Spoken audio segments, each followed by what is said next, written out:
Clemson and Florida State will not be joining the Big 12 for the next 2 years for sure. What does that mean for Utah and the Big 12 Conference? And we're talking about the present and future of every defensive position on Utah's roster. All that coming up on today's Locked On Utes.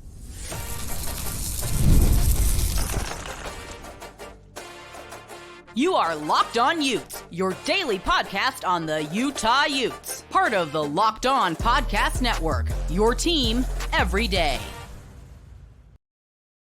Hello, everyone, and thank you for making Locked On Utes your first listen every single day. We are available on all platforms, including YouTube and wherever you may get your podcast. If this is your first time listening to our show, make sure you like and subscribe. Love interacting with all of you in the YouTube comments as well as on social media, where you can follow our show on X at Locked On Utes today. Today's episode of Locked On Utes is brought to you by FanDuel. You can make every moment more. As the playoffs wind down, the sports, they stop sporting like we want them to. But this summer, FanDuel is hooking up all customers with a boost or a bonus daily. That's right. There's something for everyone every day, all summer long. You can visit FanDuel.com to get started. My name is JT Wistricll, former intern inside the University of Utah Athletic Department, and I'm excited to be joined by a special guest on today's show, a friend of the show in Austin Eames, who is recently coming off of bringing Utah a national championship in EA Sports College Football 2025. So, Austin, we appreciate you taking a break from running the Utah Dynasty to hop on this show today. And what we're going to be talking about is the present and future of every defensive position on Utah's roster.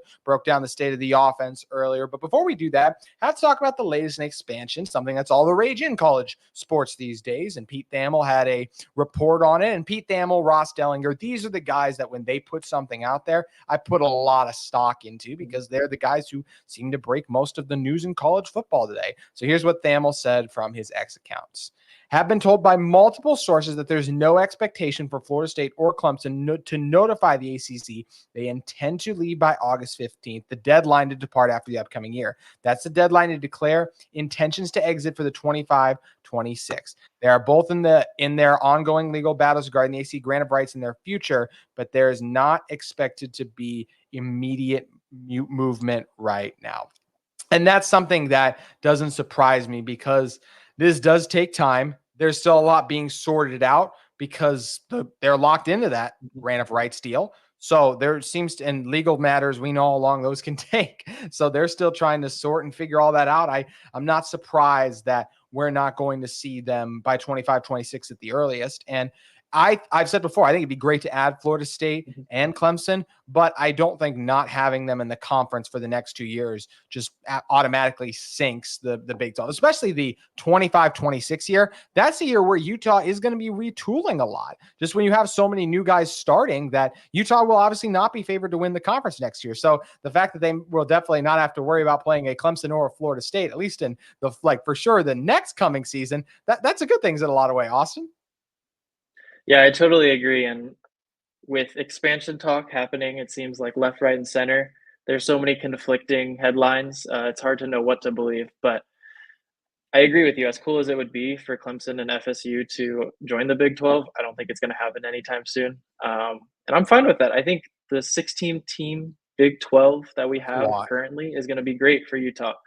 And I don't know, the parity of the league is really interesting to me. I think there are the top teams. Obviously, you have Utah, Oklahoma State, and Kansas State, but you have other guys in the middle of the pack like Kansas or Arizona that, given a year or two, might be able to compete for a conference championship. And I love that. I love a conference where it's anybody's game. So I think bring Clemson or FSU in, you're not going to have that. You're going to have a really top-heavy conference.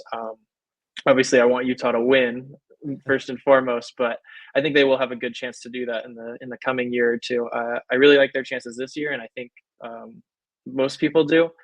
And going into next year, like you said, retool. Utah's losing some big guys. We're going to lose Cam Rising. Cam Rising said he's not going to come back for 25. Brant Keithy, a bunch of other guys on offense and defense. So it'll be nice for Utah to retool in 2025 and just move forward. But I don't think it's completely out of the realm of possibility that the Big 12 does add more teams. I just don't think it's going to be Clemson or FSU. I would look to other teams like Louisville, Virginia Tech, NC State, Miami. Brett Yormark has shown that he wants the Big 12 to be the conference. He doesn't want to have the Big 12 beneath the SEC and the Big 10, and more teams might help with that.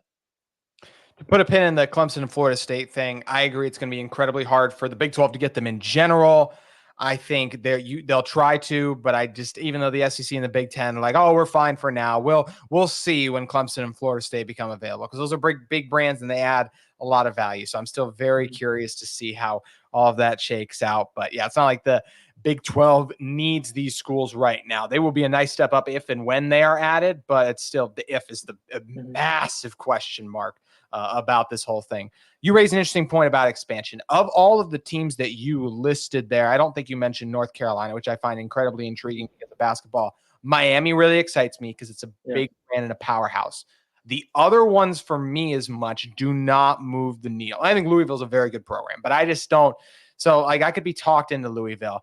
I am not of the mind of expansion.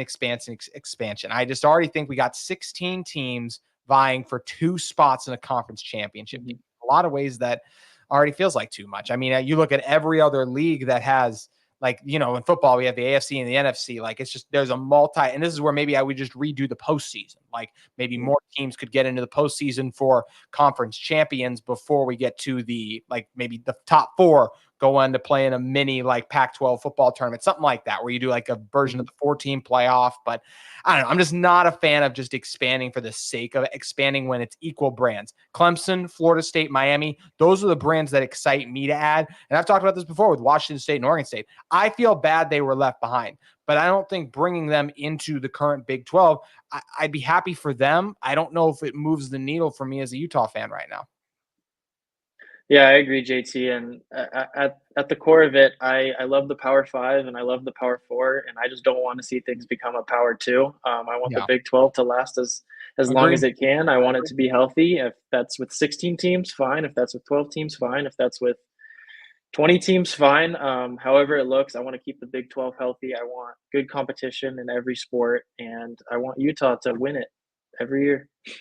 That's it. We got that in common. We want Utah to win it every year. And I think adding those big brands, Utah, Oklahoma State, like Kansas State's up there too, right? Those are the biggest football brands in the Big 12 right now. Colorado becoming one. Well, in terms of brand, Colorado's probably bigger, but it's not because of on-field success. It's because everything around Deion Sanders and the hype. Arizona will become up there too. So I just think adding ones like that give the conference more credibility. But as we mentioned and kind of discussed, it'll be interesting to see what Brett Yormark wants to do, because he thinks just as many teams you can get in possible is the best way to keep pace with those top leagues. So it's going to be fascinating to watch the process play out, but it does sound like Clemson and Florida State are not going anywhere anytime soon. Although we saw last year how quickly things turned with the Pac-12. So I guess you never know. Well, it'll be something we continue to cover and discuss, is the always looming topic of expansion on our show.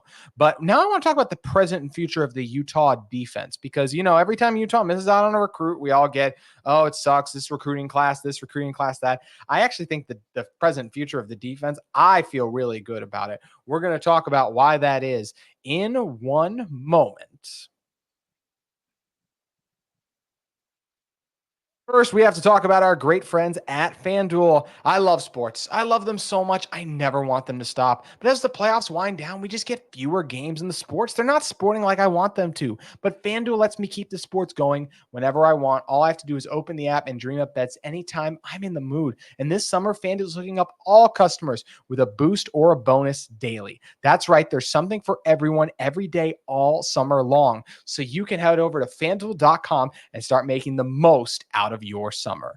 FanDuel, an official sports betting partner of Major League Baseball. With the All-Star break in the back burners now, we can focus ahead postseason. You can kind of see it. Still a lot of games to go, as always, in 160-plus game season. But do you think the Yankees will keep their momentum going? How about the Braves? I'm a Twins fan, so if I feel like going in on their odds, I'm heading over to FanDuel. And you guys can do the same with your favorite MLB team. And hopefully, we'll soon be making bets on Salt Lake's MLB team. So make sure you guys head over to FanDuel today, FanDuel.com, and start making the most of your summer. All right, Austin, as we look ahead to this Utah defense and talk about the present and future, like I said, a lot is always made when Utah misses out on a recruit. But in the era of the transfer portal, recruiting is still the lifeblood of your program. Like, you have to recruit well to build the culture. Yeah. But you can also afford to miss on recruits and be fine as long as it's just a couple recruits, because you get a proven commodity in the transfer portal. And that's what we've seen Utah do on a few positions on undefeated defense. So we're going to go position by position, talk about the present and future. Starting with the defensive ends. Present, I really like it. I think Connor O'Toole is going to have a great season coming up for Utah. He might be the number one guy I think is poised for a breakout. There's a couple other contenders, even on the defensive side, we can talk about here shortly. Van Fillinger is another guy, just a veteran, was an all-freshman team selection in 2021, has just been a consistent staple on this Utah defense. And Logan Fano as an elite pass rusher whose season was cut short. Logan has a great chance to lead Utah in sacks to me too. Then the future, Paul Fitzgerald, Utah State guy with upside. John Henry Daly, BYU guy with some upside too. How about the Hunter Cleggs and Cash Dillons? Yeah. Draft guys that Utah, not draft, but high school prospects that Utah has scooped up that I think can develop, especially Clegg was a 4-star guy. So I think the present and future of this Utah defensive end, I think we're going to see Sac Lake City continue to thrive. I totally agree, JT. I mean, you mentioned guys like Hunter Clegg and Cash Dillon, and I can't wait to see those guys develop. Obviously, they have a couple years ahead of them before they can maybe crack the starting lineup, because Utah's got so much talent at the position. Logan Fano coming back from an injury. He looks good. He looked good in the spring, getting back to it. I think we'll see more in the fall, but I expect him to be ready for the start of the season. I could definitely see him missing out the first game against Southern Utah and coming back week 2 against Baylor, which would be really exciting to see. Van Fillinger as well. You said Connor O'Toole. I think those guys, even without Logan Fano, are going to shore up the ends, and I think they're going to get to the quarterback. We saw it last season. You mentioned Connor O'Toole as a breakout. I could definitely see that happening. He looked like he had a really good spring camp. I like Paul Fitzgerald, the transfer from Utah State. He had 9 tackles for a loss with 8 sacks last season. Started all 13 games for Utah State, had a forced fumble and a pass breakup.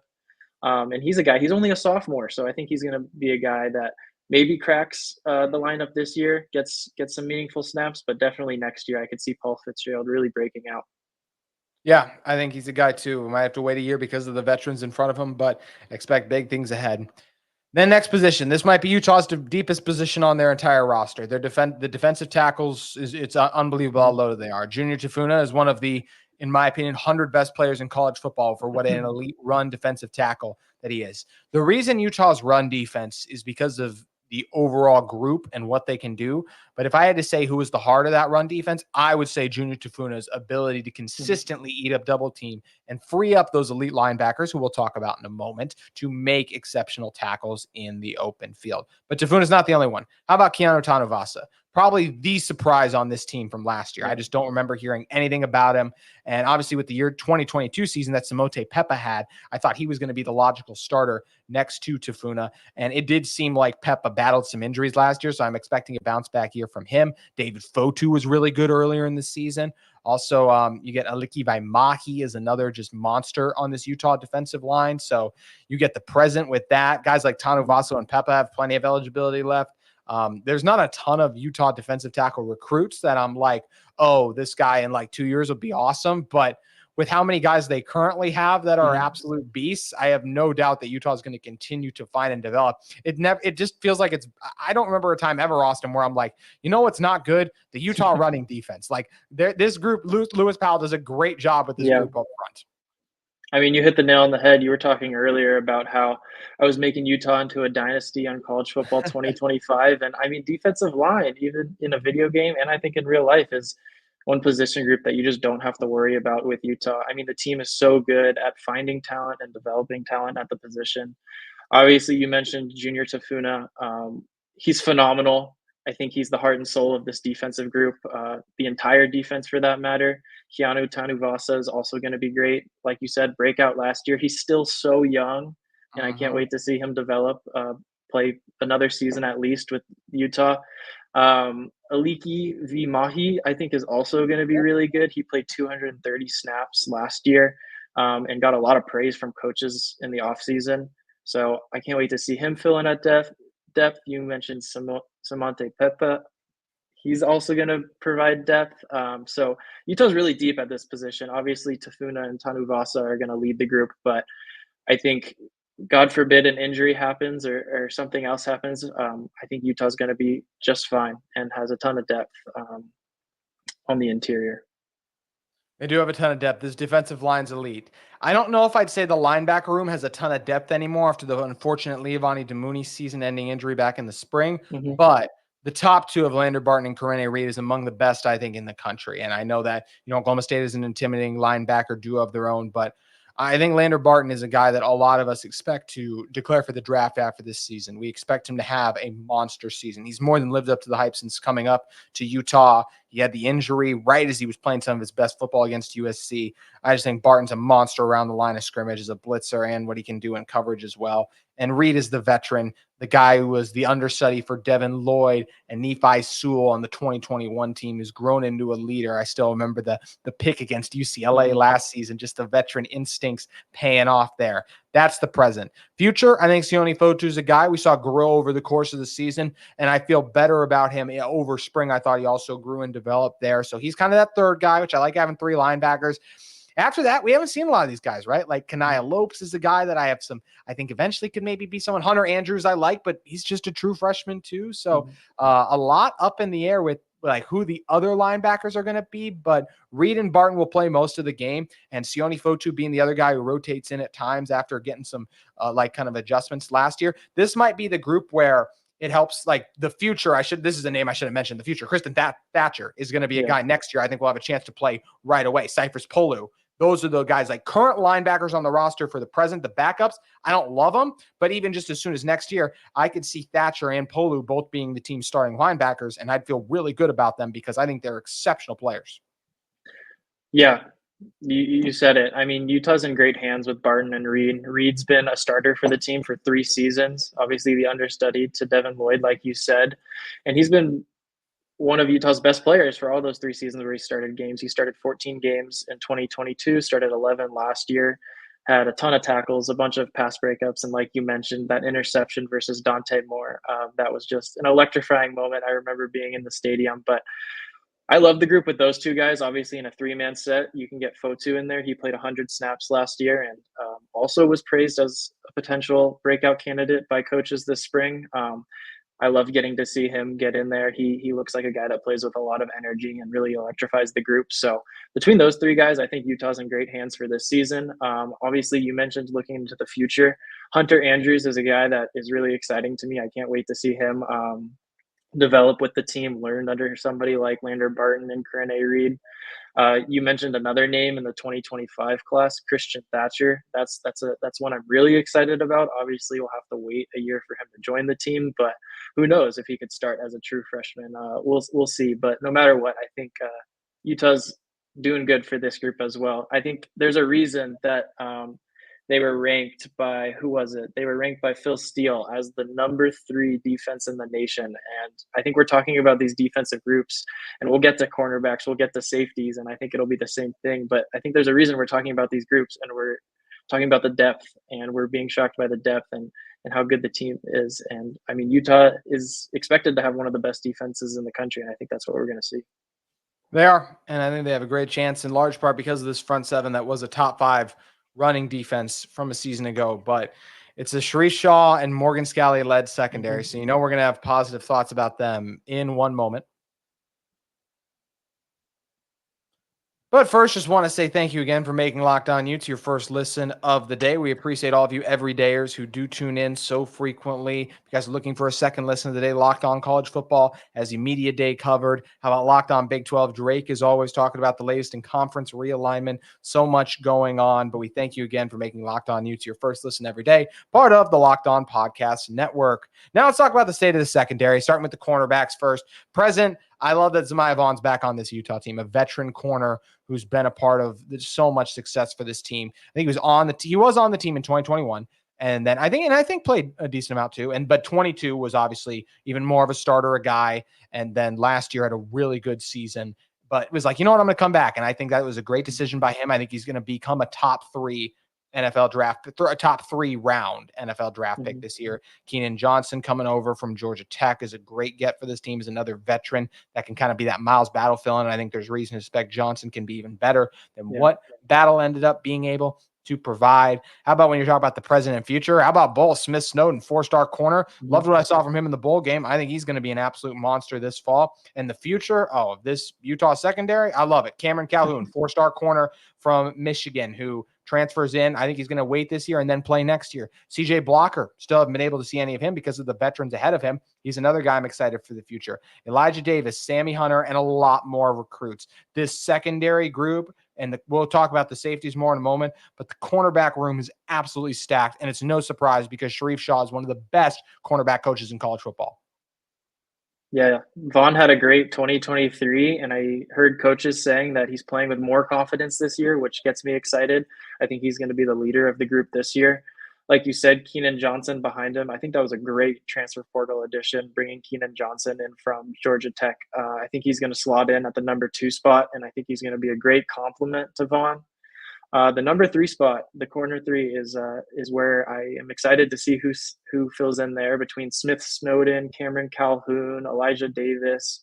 I think you really can't go wrong. There's a lot of talent there. Like you said, Smith Snowden, one of the best in-state recruits Utah's gotten in the last couple of years. I'm really excited to see him get more snaps. But you mentioned it, young. This group is really young. Sammy Hunter's a freshman. Elijah Davis is a sophomore. Cameron Calhoun from Michigan's a freshman. CJ Blocker's a redshirt freshman. And I think there are going to be more in the 2025 recruiting class. So I can't wait to see how these guys develop. I can't wait to see what the room looks like next year. It'll obviously be different without Vaughn and Keenan Johnson, but I think the group's in good hands with guys like Smith Snowden and Cameron Calhoun.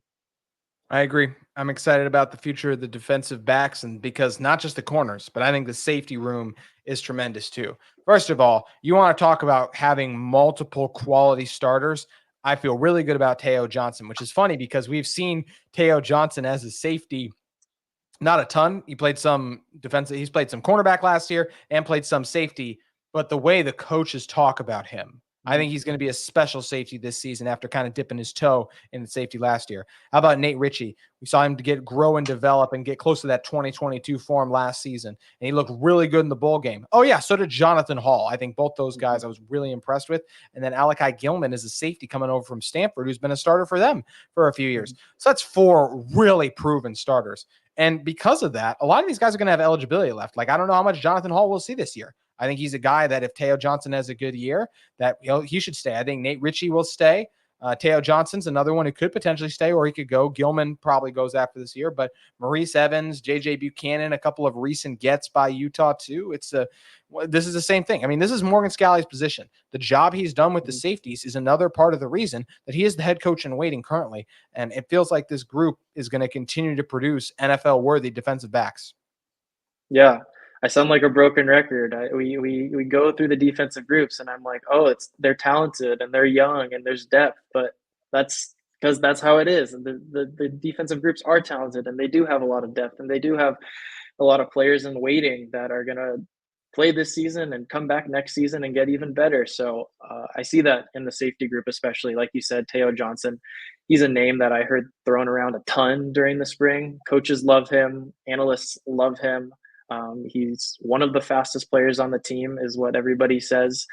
He played a little bit of safety last year, over 100 snaps, and he's going to, I think, slot in at free safety this year for the Utes and start there. And I can't wait to see what he does with a full season as the Utes starting free safety. The strong safety position is really interesting to me. Obviously, you have a guy like Nate Ritchie who played really well at the end of last season, but Utah added Alakai Gilman from Stanford. He's a guy that comes in with a lot of experience and can definitely give Ritchie a run for his money. You mentioned Jonathan Hall also played really good in that bowl game last year and is also young. He's a sophomore just like Ritchie. So between those 3 guys, I think we'll see who becomes the long-term starter. But even in that group at strong safety, you have 2 sophomores, 2 guys that are potentially going to come back and get even better.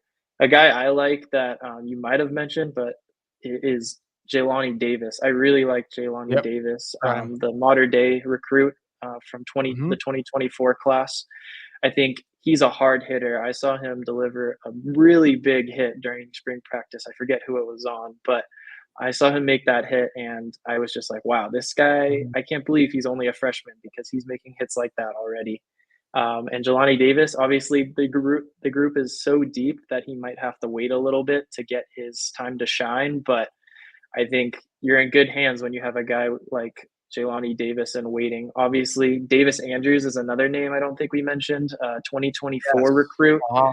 He's Yep, serving his serving mission position right right now, now. but he'll be Mhm. back in 2 seasons. And that's another guy that Yep. jumps into the fold and could potentially make an impact with the team. Obviously, you mentioned Maurice Evans, a JUCO commit. He's going to be phenomenal. He's a junior, so I don't know. There's so many mouths to feed in the safety group. There's so many guys, but I think between Teo Johnson at free safety, obviously the 3 guys I mentioned at strong safety, and all the guys who could fill in if something happens or Utah needs to switch things up. Utah's got a player for anything they need.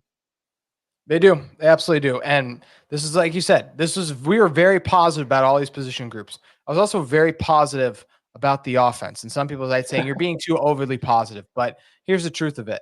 Number one, I trust this coaching staff to develop these players. And number two, they've done a tremendous job developing players because what has Utah had in the past at every position? Well, they have offensive linemen who now play in the NFL. They have receivers who play in the NFL. And these are recent guys I'm talking about too. They have a tight end who's about to become a household name. They have multiple defensive backs. They're in like the top 5 to 10 of DBU. They have linebackers in the NFL. They have defensive linemen in the NFL. So Utah is producing NFL talent. They're also consistently among the top 10 to 15 best teams in college football. So it shows you're pretty consistently good overall at all these positions. So I think while some people may listen and be like, oh, this is too overly positive, the truth is, look the past 2 years at Utah football. Even last year, for them to win 8 games with that quarterback, with Bryson Barnes being up and down at times too, and some of the offensive line still experiencing, some growing pains and transitions, but they still had some good offensive linemen on it. Hence why Satawa and Bills are now both going to be playing in the NFL, and Braden Daniels was the year before that. Like, there's a reason we're positive is because Utah has been proven to develop guys that go to the NFL and produce at a high level collegiately. Yeah, I think there's a theme, JT. That is Utah's the a thing. good football team at all levels. They can develop, they can recruit, they can play with the best as they've shown. And this year, especially, and in previous years, they can compete for conference titles and compete, hopefully, in a 12-team playoff. So I don't know. They're a really talented team. Obviously, people might call us biased, but we are a little bit biased. But they're a good team. They're such a good team. So I think the overwhelming emotion that I have is just excitement. I can't wait to Yes. see what this defensive group does. Obviously, you already talked about the offensive group on an earlier podcast. And that's one that, oh my goodness, I think Utah's offense is primed for a huge 2024 season. A lot of questions for 2025, especially at the quarterback position. But there's a guy like Isaac Wilson that is ready and waiting for his chance to shine. So it's definitely an exciting time to be a University of Utah fan. Yeah, I can't wait to see what happens. You got to push back on your bias claim. I mean, hey, it's not like I own over 15 Utah hats. It's not like I have a background that is decorated with multiple Utah signs. It's not like I own umpteen hundred Utah shirts, and it's not like the name of this show is Locked On Utes. So yeah, there's a teensy bit of bias. And we're 2 Utah grads as well. 2 Utah grads as well. So it's a little biased, but it's bias supported by facts, which is why Yes. we always appreciate that you guys stop by. And Austin, appreciate you taking the time as well. Great stuff as always, my friend. Thanks for joining me. Yeah, thanks for having me, JT.